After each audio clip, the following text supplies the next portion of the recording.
आपल्याकडे यासाठी येतो. आताही मला बोलणं करून दिलं एकनाथ शिंदे साहेब. तो एक माणूस, एकटा माणूस या सगळ्या गोष्टीच्या फोन अटेंड करणं, आमच्याशी बोलणं, आम्हाला ते युतीमध्ये मार्गदर्शन करणं, हे सगळं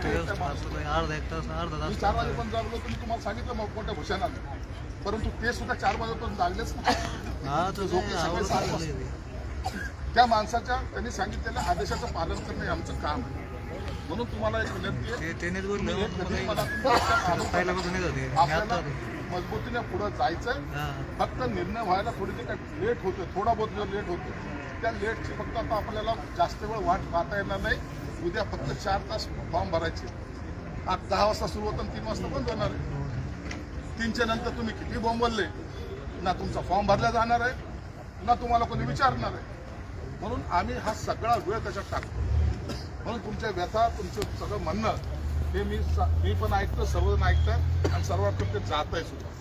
म्हणून तुमचा अनादर होणार नाही याची काळजी घ्यायचं काम पालकमंत्री माझी ती जबाबदारी.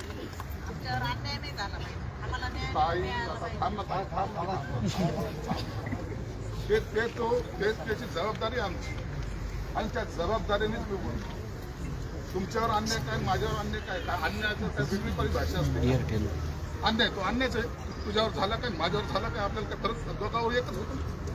म्हणून त्याची तुम्ही चिंता करू नका. आताही आम्ही त्याच्यात पूर्ण चालू आहे. पारकरांना काल मुंबईला पाठवलं होतं, आज रात्री ते प्रवास करून सकाळी आले. ते सकाळपासून ही सगळी परिस्थिती पाहत आहेत आणि ते सुद्धा एक एक संदेश द्यायचं काम करतात. ते आमच्या सर्वांमध्ये दूत आहेत.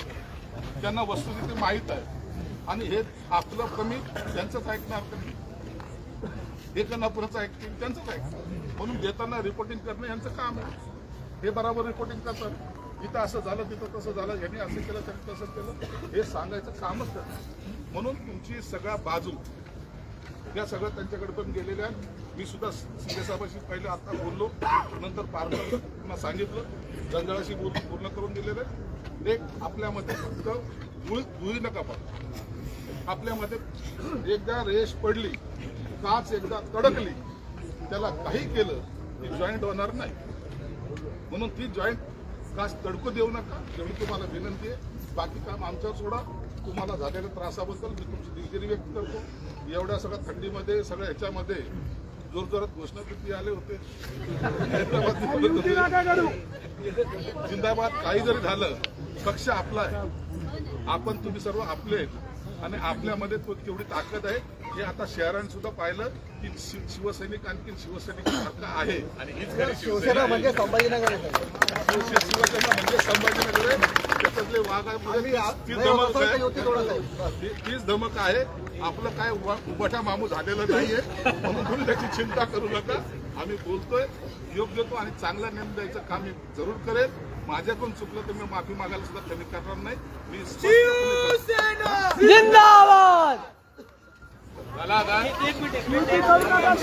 युती तोडा, युती तोडा, युती तोडा, युती तोडा, युती तोडा.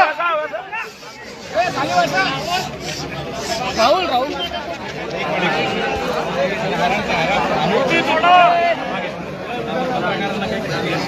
चला आता, चला कॅमेरे, चला कॅमेरे, चला कॅमेरे.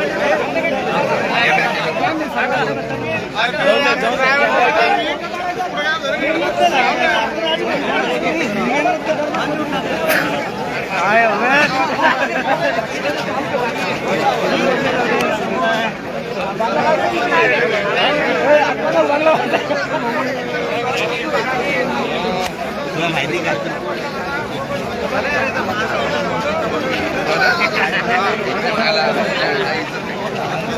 कॅडबरी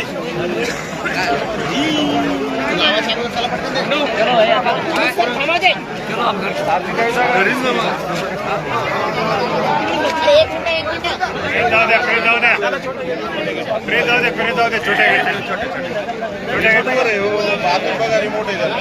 गेट ना छोटे गेट. हा मग याला शिवसैनिक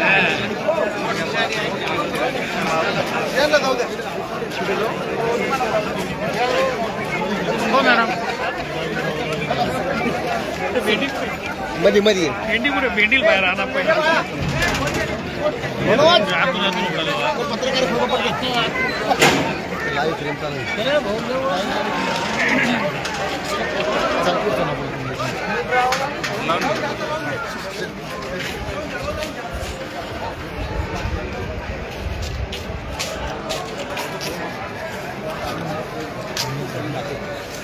म्हणून त्यांनी काही चूक केली असं मी मानायला पाहिजे.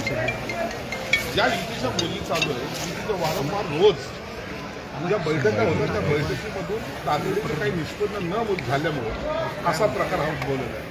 मग कुणावर अन्याय, कुणावर आणखी काही जागेबद्दल कमी जास्त पराभव जे झालेला आहे त्याचा हा परिणाम. आणि हा इथं आज यांनी दाखवला, परंतु शहरामध्ये अनेक ठिकाणी शिवसैनिक अशाच पद्धतीने नाराज आहेत आणि आमचे सहकारी पक्ष त्याला तेवढं सिरियसली घेऊन तातडीनं निर्णय जाहीर करताना सुद्धा वेळ लावताय. हा त्याच्या मागचं खऱ्या अर्थानं उद्रेक होण्याचं कारण आहे असं मला वाटतं. 4 तास शिल्लक आहेत अर्ज दाखल करायला. युतीचं स्टेटस काय? 11ला सुरू होतं. युतीच्या स्टेटससाठी मी तुम्हाला आताही सांगितलं की रात्री कमीत कमी 4 वाजेपर्यंत, सकाळच्या 4 वाजेपर्यंत आम्ही बोलणी केली. फक्त एका कागदावर तो प्रस्ताव लिहिणे आणि आमच्याकडे पाठवण्यासाठी त्यांना जवळपास 8 तासाचा विलंब लागला. रेकॉर्ड कर. दुपारी 4 वाजता तो प्रस्ताव आमच्याकडे आला आणि त्याच्यातही काही त्रुटी त्यांच्याकडून राहिल्या. त्या त्रुटी दुरुस्त करायला पुन्हा त्यांना वापस पाठवल्या. परंतु आता जर पाहिलं तर आतापर्यंत त्याच्यावर आणखीन त्यांची दुरुस्ती होऊन आलेलं नाही. त्यांच्या मनात नेमकं काय चाललंय हे आम्हाला सुद्धा कळत नाही. इतक्या लवकर एखादी दुरुस्ती करायला इतका वेळ का लागतो याचं कारण तरी समजलं पाहिजे ना. तुम्हाला वाटत नाही काही ती करावी तर नका करू. मैत्रीपूर्ण लढायचं तर मैत्रीपूर्ण सांगा.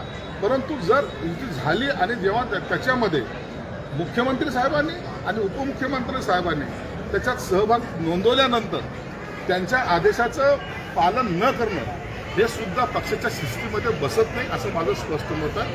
म्हणून मग जर मुख्यमंत्री मोठे, उपमुख्यमंत्री मोठे का आपण मोठे हे आता इथं या शहरामध्ये ठरवावं लागेल. पण आता झाली का नाही, काय नेमकं स्टेटस आहे? त्यांचा प्रस्ताव आला होता, त्याच्यामध्ये काही चुका होत्या, त्या चुका मी दुरुस्त करायला त्यांच्याकडे दिला आहे. त्याचा आणखी कागद आलेला नाही. तेव्हा आल्यानंतर जर समाधान झालं तर माझं आणि अतुलचं जॉईंट प्रेस, अतुल सावेज मंत्रींचं जॉईंट प्रेस आम्हाला घ्यायची होती.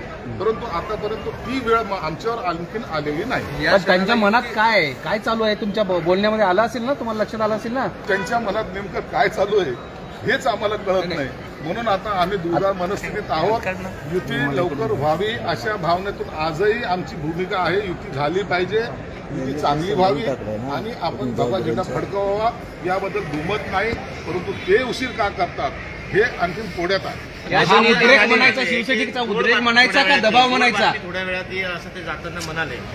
आता या क्षणाला युती झाली आहे का नाही झाली आहे हे स्पष्ट. आणखीन तरी नाही म्हणता येईल. ओके. आणखीन जोपर्यंत हातात मध्ये आमच्या लेखी येत नाही तोपर्यंत युती झाली म्हणायला आमचं धारिष्ट नाहीच. नाही, पालकमंत्री महोदय, हा शिवसैनिकचा उद्रेक म्हणायचा का भाजपवर दबाव म्हणायचा? नाही, तुमच्यावर दबाव म्हणायचा? भाजपवर किंवा आमच्यावर हा दबाव टाकायचा प्रश्न येत नाही. शिवसैनिक त्यांच्या भावना व्यक्त करता याचा अर्थ चुकीचा घेऊ नका. त्यांच्या मतदारसंघामध्ये त्यांचा असलेल्या कार्यकर्त्याला निवडीसाठी त्यांचे असलेले प्रयत्न याला कधीच चुकीचा अर्थ आम्ही लावत नाही. उद्रेकाचा तुम्ही अर्थ काय घेतला, त्याचं पुढचं पाऊल तुम्ही काय टाकणार आहात? आता थोडा वेळ आम्ही वाट पाहू. आमचे सहकारी पारकर या ठिकाणी आलेले आहेत, त्यांच्याशी त्यांनी सुद्धा सगळं पाहिलेलं आहे. माझं शिंदे साहेबांचं आता 1 तासापूर्वी बोलणं झालेलं आहे. आता शिंदे साहेब जो आदेश देतील त्या पद्धतीने आम्ही पुढचे पावलं उचलू. असं आहे की कुठे महिला रडत आहेत तुमच्या कार्यालयामध्ये, हे जंजाळ नाराज आहेत. मग अशा ह्याच्यामध्ये युती करणार आहात की नाही करणार? आणि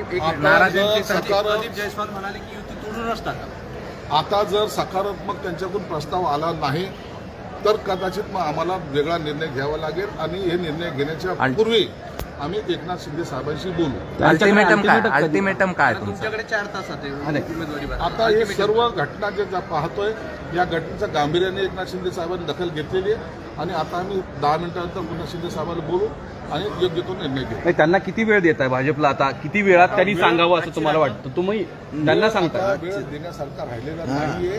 अनेक लोकांना फॉर्म भरायचे आहे, तर उद्या शेवटचा टाइम आहे. जर त्यांचे फॉर्म जर सबमिट होऊ शकले नाही तर युती झाली काय नाही झाली का ते तर बाद होतील ना. म्हणून वेळेच्या मर्यादेमध्ये आपल्याला हे सर्व करावं लागेल आणि ते करण्याचं काम दोन्ही पक्षांनी करावं अशी मला त्यांची आवर्जून लास्टची कळकळीची विनंती आहे. तुमची फरफट होताना दिसते असं वाटतंय? नाही नाही, आमची फरफट कोणी करू शकत नाही. नाही, पण तुम्ही त्यांच्या प्रत्येक निर्णयाची वाट बघताय. तुम्ही म्हणले ना मग ही फरफट आमचे मोठे भाऊ आहेत ते. आमच्या मोठ्या भावाला थोडंसं त्यांचं ऐकायला लागतं म्हणून आम्ही पसंती देतो. असं आहे की हे जे बाहेर लोक आले होते त्यांचं जे म्हणणं होतं ते तुम्ही ग्राह्य धरणार आहात युती करताना की काय करणार? याच भावनेमुळे तर आम्ही जिवंत आहोत. शिवसैनिक आहे म्हणून आम्ही आहोत. त्यांच्या भावना जर ग्राह्य धरल्या नाही ते काय आमचे घरगडी थोडी आहेत, आमचे सहकारी आहेत ते. त्यांच्या भावनेचा आधार राखणं हे आमचं काम आहे आणि त्याच पद्धतीने आम्ही काम करणार. त्यांना सन्मान मिळाला नाही तर युती नाही. त्यांना सन्मान मिळाला तर इथे कशी होईल?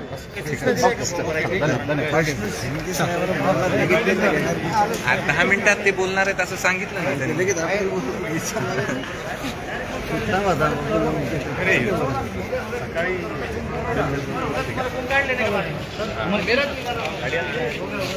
काय बा आम्ही थांबतोय म्हणा.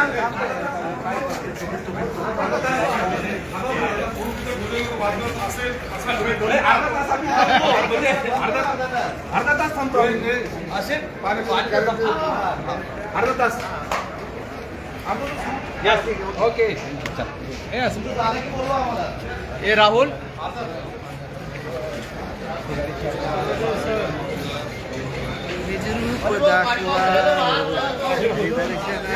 लवकर लवकर दे. लवकर बाहेर दे लवकर.